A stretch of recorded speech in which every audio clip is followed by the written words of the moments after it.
Volume study 4 ಯೆಹೋವನ ಮುಯ್ಯಿ ತೀರಿಸುವ ದಿನದ ಹರ್ಮೆಗೆದೋನ್ ಯುದ್ಧ ಅಧ್ಯಾಯ 8 ಕೊಯ್ಲುಗಾರರ ಕೂಗು ಪುಟ 271. ಯುನೈಟೆಡ್ ಸ್ಟೇಟ್ಸ್ನ ಸರ್ಕಾರವು ವಿದೇಶದಲ್ಲಿರುವ ತನ್ನ ಪ್ರತಿನಿಧಿಗಳಿಗೆ ಹಣಕಾಸಿನ ವ್ಯವಹಾರಗಳ ಬಗ್ಗೆ ವರದಿ ಮಾಡುವಂತೆ ವಿನಂತಿ ಮಾಡಿದ ಅಧಿಕೃತ ಪತ್ರಗಳನ್ನು ರವಾನೆ ಮಾಡಿತು. ಬೆಲ್ಜಿಯಂನ ಸಚಿವ ಮಿಸ್ಟರ್ ಕ್ಯೂರಿ ವ್ಯಾಪಕವಾಗಿ ಪ್ರಕಟಿಸಿದನು, ಯುನೈಟೆಡ್ ಸ್ಟೇಟ್ಸ್ನ ಜನರ ಅನುಭವಗಳಿಗೆ ಇದು ಸಾಮರಸ್ಯವಾಗಿಯೂ ಗಮನಾರ್ಹವಾಗಿಯೂ ಇರುವ ಪ್ರದರ್ಶನವಾಗಿದೆ. ಬೆಲ್ಜಿಯಂನ ಹಣಕಾಸಿನ ನಿರ್ದೇಶಕನಾದ ಮಾನ್ಯ ಆಲ್ಫೋನ್ಸ್ ಅಲ್ಲಾರ್ಡ್ನ ಪ್ರಶ್ನೆಗಳಿಗೆ ಕೆಳಗೆ ಕೊಟ್ಟ ಉತ್ತರವನ್ನು ಆತನು ವರದಿ ಮಾಡುತ್ತಾನೆ.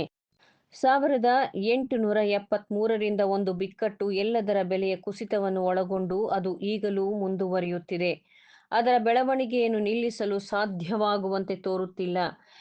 ಈ ಬೆಲೆಯ ಕುಸಿತ ವೇತನದ ಮೇಲೆ ಪರಿಣಾಮ ಬೀರುತ್ತದೆ ಮತ್ತು ಅದೀಗ ಸಾಮಾಜಿಕ ಮತ್ತು ಔದ್ಯೋಗಿಕ ಬಿಕ್ಕಟ್ಟಿನಲ್ಲಿ ರೂಪುಗೊಳ್ಳುತ್ತಿದೆ.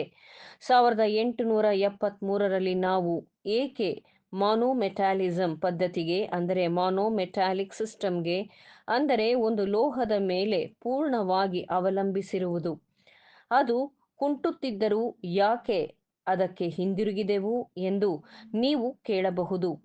ಕೆಲವು ವರ್ಗದ ಬಂಡವಾಳಗಾರರು ಅದರಿಂದ ಲಾಭ ಪಡೆಯುವ ಸಂತೋಷಪಡಿಸುವುದನ್ನು ಹೊರತುಪಡಿಸಿದರೆ ನನಗೆ ಬೇರೆ ಯಾವುದೇ ಕಾರಣವನ್ನು ಗ್ರಹಿಸಲು ಸಾಧ್ಯವಿಲ್ಲ. ಆ ಕಾಲದಲ್ಲಿ ಕೆಲವು ರಾಜಕೀಯ ಅರ್ಥಶಾಸ್ತ್ರಜ್ಞರು ಫ್ರಾನ್ಸ್ ಸಂಸ್ಥೆಯ ಪ್ರಖ್ಯಾತರಾದ ಸದಸ್ಯರು ಕಲ್ಪಿಸಿದ ಮತ್ತು ಸಮರ್ಥಿಸಿದ ತತ್ವಗಳಿಂದ ಬೆಂಬಲಿತರಾದ ಬಂಡವಾಳಗಾರರ ವರ್ಗದವರು. ನೀವು ಕೇಳಬಹುದು, ಬೆಲ್ಜಿಯಂನಲ್ಲಿ ಈ ಹಣಕಾಸಿನ ಕ್ರಮಗಳು ಕೈಗಾರಿಕೆ ಮತ್ತು ವೇತನದ ಮೇಲೆ ಯಾವ ಪ್ರಭಾವವನ್ನು ಬೀರಿದವು? ಹಣ 1873ರಲ್ಲಿ ವಿರಳವಾಗಿದ್ದು ಈಗ ಮತ್ತಷ್ಟು ವಿರಳವಾಯಿತು ಮತ್ತು ಬೆಲೆಯ ಕುಸಿತ ಮುಂತಿಳಿಸಿದಂತೆಯೇ ಸಂಭವಿಸಿತು. 1873ರಿಂದಲೂ ಎಲ್ಲ ಉತ್ಪನ್ನಗಳ ಮೇಲೆ ಕುಸಿತವು ಸರಾಸರಿ ಶೇಕಡ 50 ಮತ್ತು ದವಸ ಧಾನ್ಯದ ಮೇಲೆ ಶೇಕಡ 65. ಕೈಗಾರಿಕೆಯು ಇನ್ನು ಮುಂದೆ ಪ್ರತಿಫಲದಾಯಕವಲ್ಲ. ಕೃಷಿಯ ನಾಶ ಹೊಂದಿದೆ. ಪ್ರತಿಯೊಬ್ಬರೂ ತೆರಿಗೆ ವಿನಾಯಿತಿಗೆ ಗಲಾಟೆ ಎಬ್ಬಿಸುತ್ತಿದ್ದಾರೆ. ನಮ್ಮ ನಾಶವಾದ ಪ್ರಜೆಗಳು ಯುದ್ಧದ ಬಗ್ಗೆ ಯೋಚಿಸುತ್ತಿದ್ದಾರೆ. ಯುರೋಪಿನ ಪರಿಸ್ಥಿತಿ ಶೋಚನೀಯವಾಗಿದೆ. ನ್ಯಾಷನಲ್ ರಿಪಬ್ಲಿಕನ್ ಲೀಗ್ಗೆ ಜೂನ್ 11, 1891ರಲ್ಲಿ ಬರೆದ ಒಂದು ಪತ್ರದ ಸೆನೇಟರ್ ಜೆ.ಡಿ. ಕ್ಯಾಮೆರಾನ್ ಹೇಳಿದರು, ಏಕೈಕ ಚಿನ್ನದ ಪ್ರಮಾಣಿತ ಅಂದರೆ ಮಾನದಂಡವು ಏನನ್ನು ತೆಗೆದುಕೊಳ್ಳಲಾರದಂತೆ ದೌರ್ಜನ್ಯದಿಂದ ನಾಶನದ ಕೆಲಸವನ್ನು ಮಾಡುತ್ತಿದೆ. ಕಳೆದ 20 ವರ್ಷಗಳಿಂದ ಚಿನ್ನದ ಮಟ್ಟವು ಲೋಕವನ್ನು ತೆಗೆದುಕೊಂಡಿರುವ ಸ್ವಾಧೀನದ ಈ ಪ್ರಭಾವವು ಈ ಲೆಕ್ಕಾಚಾರದ ಮಟ್ಟದಲ್ಲಿ ಭವಿಷ್ಯಕ್ಕೂ ಮುಂದುವರೆದರೆ ಅದು ಬಹಳ ದೂರದಲ್ಲೇನಿಲ್ಲ. ಮುಂದಿನ ಪೀಳಿಗೆಗಳು ವಿಶಾಲವಾದ ಅಮೆರಿಕಾ ಖಂಡದಲ್ಲಿ ಅರ್ಧ ಡಜನ್ ಮಿತಿಮೀರಿ ಬೆಳೆದ ನಗರಗಳು ಅಧಿಕ ಸಂಖ್ಯೆಯ ಬಂಡವಾಳದ ಮೇಲೆ ಪಹರೆ ಇಟ್ಟುಕೊಂಡು ಅದನ್ನು ಅವಲಂಬಿತ ಕಾರ್ಮಿಕರ ಜನಸಂಖ್ಯೆಗೆ ಅವರು ಬೆಳೆಯುತ್ತಿರುವ ಧಾನ್ಯದ ಮತ್ತು ಪೂರ್ಣಗೊಳ್ಳದ ಕೈಕೆಲಸದ ಮೇಲೆ ಅಡಮಾನವಾಗಿ ಸಾಲವನ್ನು ಕೊಡುವುದನ್ನು ನೋಡುವರು.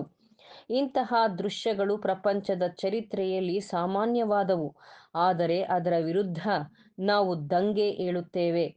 ಐಶ್ವರ್ಯವಂತ ಮತ್ತು ಬಡವ ಸಮಾನಾಗಿ, ರಿಪಬ್ಲಿಕ್, ಡೆಮಾಕ್ರಟಿಕ್, ಜನಪ್ರಿಯವಾದಿಗಳು, ಕಾರ್ಮಿಕರು ಮತ್ತು ಬಂಡವಾಳಗಾರರ ಖರ್ಚುಗಳು ಮತ್ತು ಕಾಲೇಜುಗಳು ಎಲ್ಲವೂ ಸಮನಾಗಿ ಮತ್ತು ಎಲ್ಲರೂ ದೃಢವಾದ ಒಳ್ಳೆಯ ನಂಬಿಕೆಯಲ್ಲಿ ಇಂತಹ ಭವಿಷ್ಯದಿಂದ ಹಿಮ್ಮೆಟ್ಟೋಣ.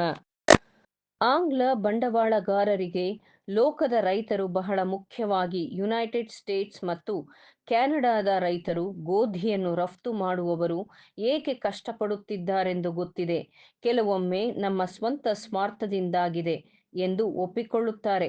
ಉದಾಹರಣೆಗೆ ನಾವು ಲಂಡನ್ನ ಹಣಕಾಸು ವರದಿಯ ಅಂದರೆ ಫೈನಾನ್ಷಿಯಲ್ ನ್ಯೂಸ್ ಲಂಡನ್ ಏಪ್ರಿಲ್ 30, 1894ರ ಸಂಪಾದಕೀಯದಿಂದ ಉಲ್ಲೇಖಿಸುತ್ತೇವೆ. ಅದು ಹೀಗಿದೆ: ನಮಗೆ ಆಗಾಗ್ಗೆ ಯುನೈಟೆಡ್ ಸ್ಟೇಟ್ಸ್ನೊಡನೆ ರಾಜತಾಂತ್ರಿಕ ಭಿನ್ನತೆ ಇದೆ, ಆದರೆ ನಿಯಮದಂತೆ ಎರಡೂ ದೇಶಗಳ ಜನಗಳ ಮಧ್ಯೆ ಹಗೆತನವು ಅಪರೂಪವಾಗಿ ಸಂಭವಿಸುತ್ತದೆ ಮತ್ತು ಜಗಳಗಳು ನಡೆದುಹೋಗುತ್ತವೆ ಮತ್ತು ಮರೆತುಹೋಗುತ್ತವೆ.